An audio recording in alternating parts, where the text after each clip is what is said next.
Salam baku dapa dengan kata Mama Aleta. Podcastnya Mama Aleta Fun. Karibmu berbagi cerita seputar perempuan, lingkungan, dan perjuangan tanah air yang percaya setiap cerita punya makna.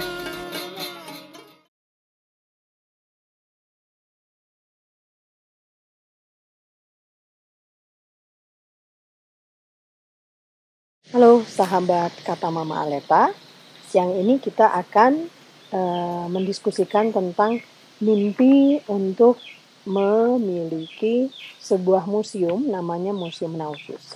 Kita sedang berbicara dengan Kakak Aleta Baun yang dari pembicaraan ini mungkin kita akan mulai dengan Nausus itu apa sebenarnya? Ya, terima kasih.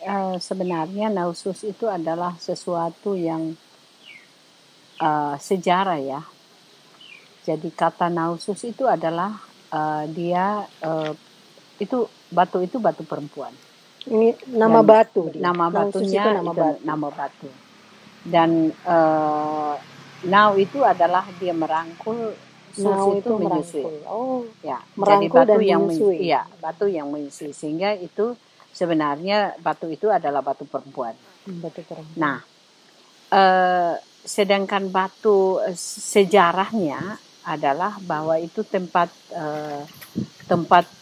upacara adat karena dia merangkul dan menyusui, berarti ini adalah sesuatu fosil yang dari tahun yang dulu mulai alam terbentuk ya. Jadi itu sesuatu yang ditinggalkan dari ini pertemuan masyarakat adat siapa maksudnya yang dimaksud? Jadi pertemuan masyarakat adat ini seluruh 8 kerajaan. 8 kerajaan. Jadi itu tidak hanya TTE sendiri, tetapi ada Amanatun, Amanuban, Molo, Amfoan, Ambenu, Amarasi, terus Amabi,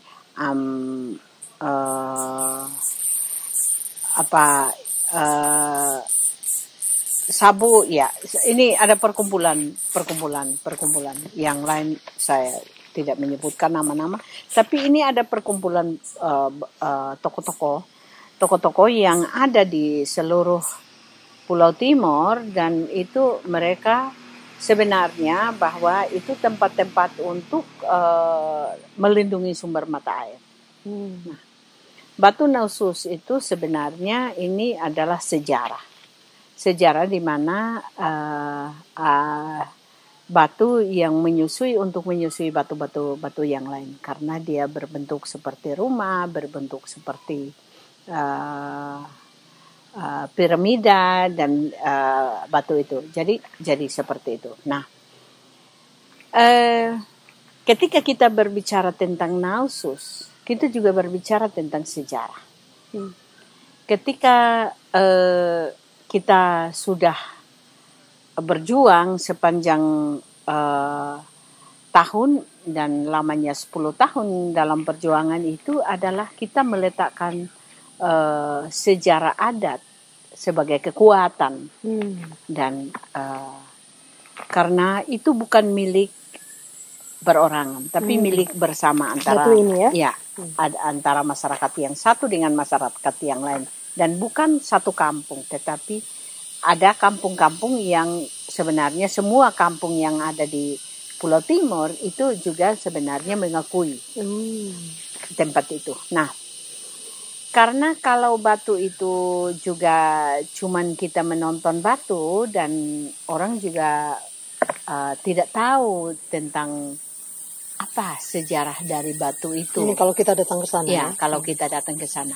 Nah, tidak mungkin setiap toko itu kita kasih duduk dia di dalam tempat itu untuk setiap orang harus datang dia menjelaskan dan dia bercerita. Maka pengetahuan ini sebenarnya banyak orang membuat pengetahuan ini ditaruh di kota. Di kota, tetapi tidak ada pengetahuan yang ditaruh di kampung. Maksudnya di kota itu seperti apa? seperti mereka buka-buka museum. Oh, oke. Banyak museum-museum yang ada di kota. Ada gedung, terus ada barang. Artefak disimpan di situ, fosil dan sebagainya. Iya, fosil dan sebagainya.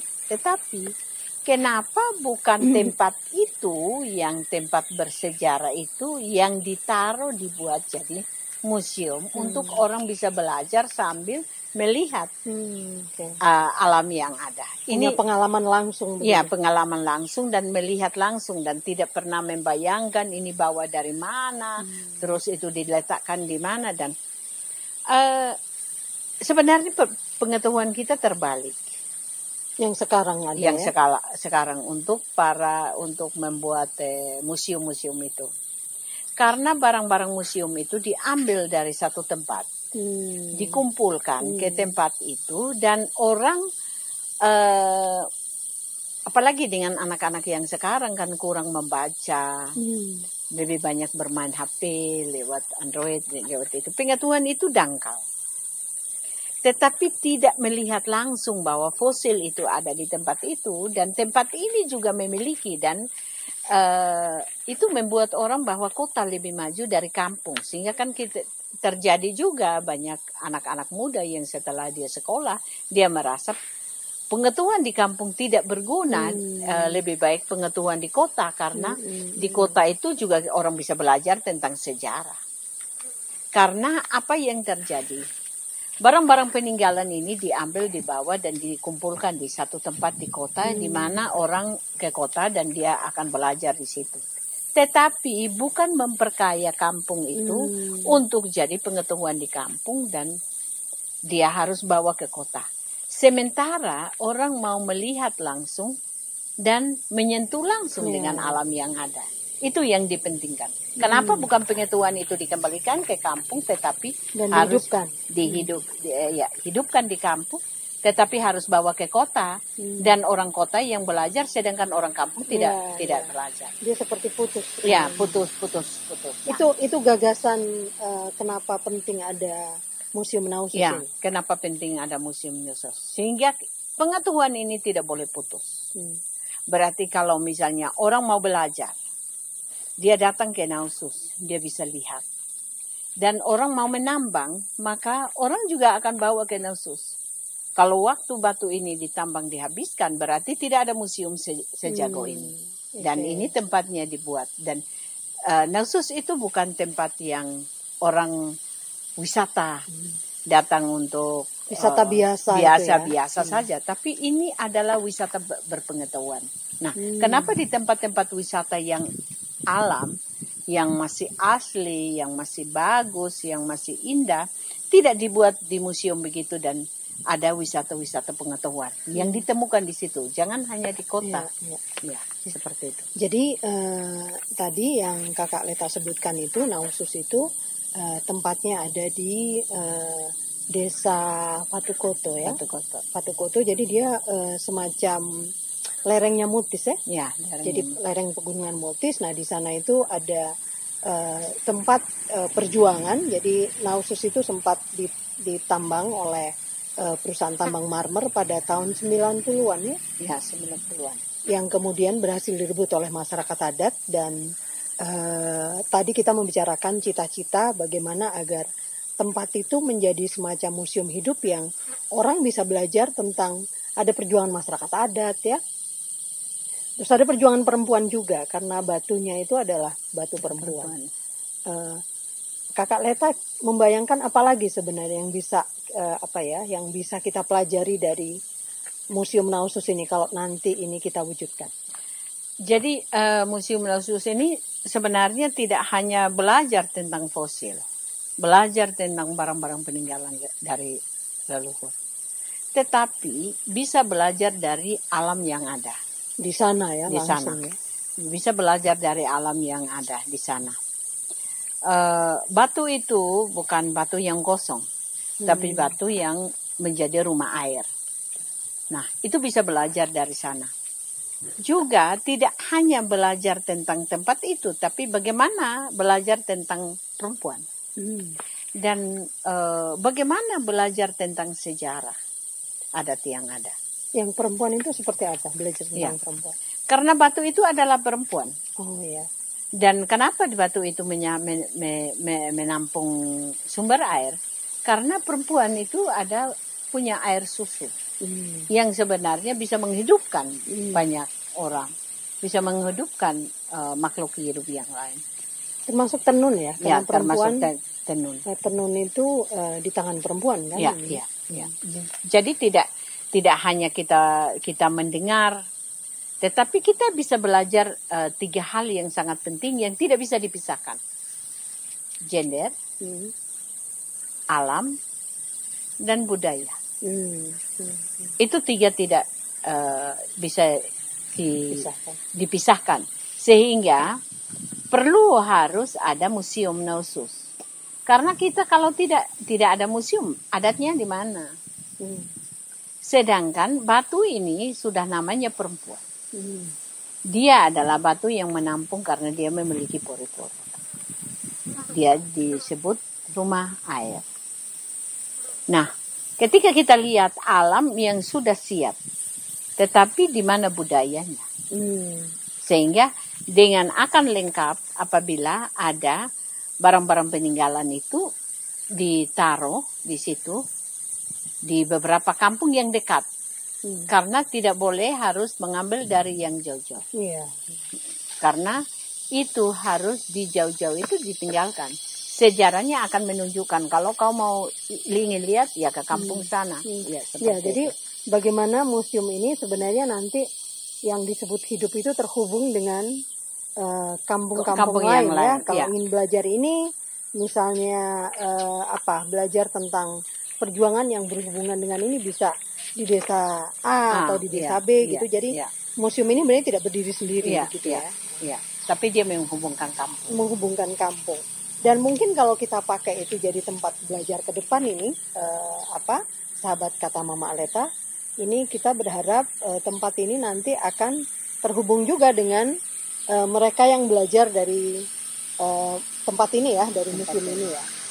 Nah, ini kan disaksikan oleh banyak orang. Mungkin Kakak Leta juga bisa menyampaikan apa dukungan yang bisa diberikan publik agar museum ini bisa kita realisasikan. Yang pertama kita membutuhkan dukungan dari media. Media untuk bagaimana pengetahuan itu bisa disebarkan ke orang lain. Yang berikut, karena museum ini akan dibangun di kampung dan bukan di kota. Karena selama ini pengalamannya museum-museum itu ada di kota. Tapi karena museum itu ada di kampung, kita membutuhkan para lembaga yang punya pengetahuan tentang museum itu ditaruh di sana untuk menjadi pengetahuan bagi orang lain. Untuk membantu itu orang lain, membantu orang lain juga menjadi media belajar bagi orang lain. Kita juga membutuhkan jaringan kerjasama antara museum-museum yang ada di kota dengan yang dibangun di kampung, sehingga tidak terjadi ini kampungan. Tetapi sebenarnya bahwa pelajaran untuk pulang kampung itu menyambung. Nah itu juga nanti museum ini akan orang bisa belajar bagaimana pulang kampung itu seperti apa. Bagaimana pulang kampung itu seperti apa. Sehingga tidak merasakan bahwa ada jarak antara kota dan kampung. Karena itu. Tetapi perlu kita ingat bahwa pengetahuan yang paling terbesar adalah ada di kampung, bukan ada di kota. Nah, ini dari para akademisi, kita mengharapkan bahwa akademisi yang ada di Nusa Tenggara Timur dan juga di Indonesia dan di luar Indonesia itu sebenarnya itu mereka harus punya perhatian khusus terhadap museum yang nanti kita akan bangun. Dan pemerintah, terutama pemerintah daerah yang ada pada lokasi ini, dalam hal ini Kabupaten Timur Tengah Selatan, Karena museum ini ketika kita semua sudah bangun untuk membangun museum kampung ini menjadi hidup, maka nama TTS juga akan terangkat karena tidak mungkin museum ini nama khususnya akan terangkat, tapi museum ini akan nama TTS juga akan terangkat oleh mereka tentang apa yang dilakukan di kampung ini. Itu sebenarnya menarik untuk banyak orang pulang kampung. Jadi ketika dia pulang kampung, dia tahu bahwa di sana banyak pengetahuan di kampung. Karena selama ini orang berpikir bahwa pengetahuan itu hanya ada pada sekolah formal. Tetapi non formal itu orang merasa bahwa itu bukan pendidikan. Tetapi bagaimana kita membelikan formal dan non formal, kekuatannya hampir sama. Karena kalau tatap muka itu belum tentu menyentuh, merasakan. Tetapi kalau non formal itu berarti merasakan alam yang ada, menghirup, menikmati, seperti kita ada di alam yang terbuka seperti ini. Ini sebenarnya kita merasakan bahwa kita tidak diganggu oleh tembok, tidak diganggu oleh atap rumah, tidak diganggu oleh bangunan-bangunan yang mewah, tetapi di alam yang terbuka dan pengetahuan itu bisa lebih luas. Berhubungan langsung. Ya, berhubungan langsung dengan alam. Yang berikut, kita juga membutuhkan untuk membangun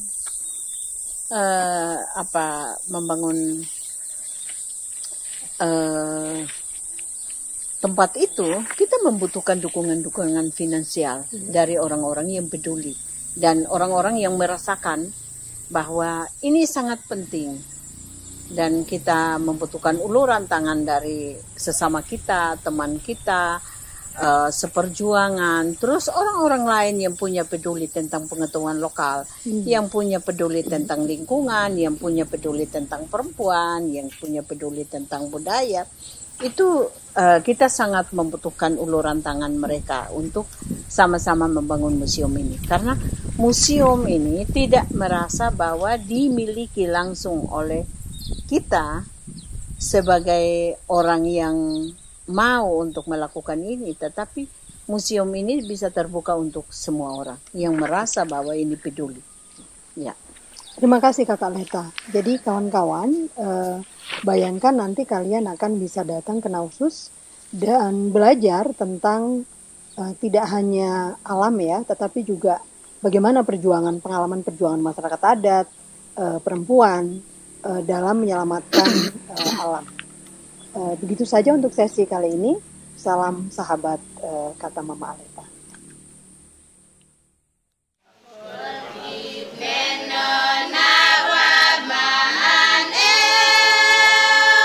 Semoga cerita tadi bernas. Kami undang kamu untuk mengusulkan topik podcast selanjutnya. Bye.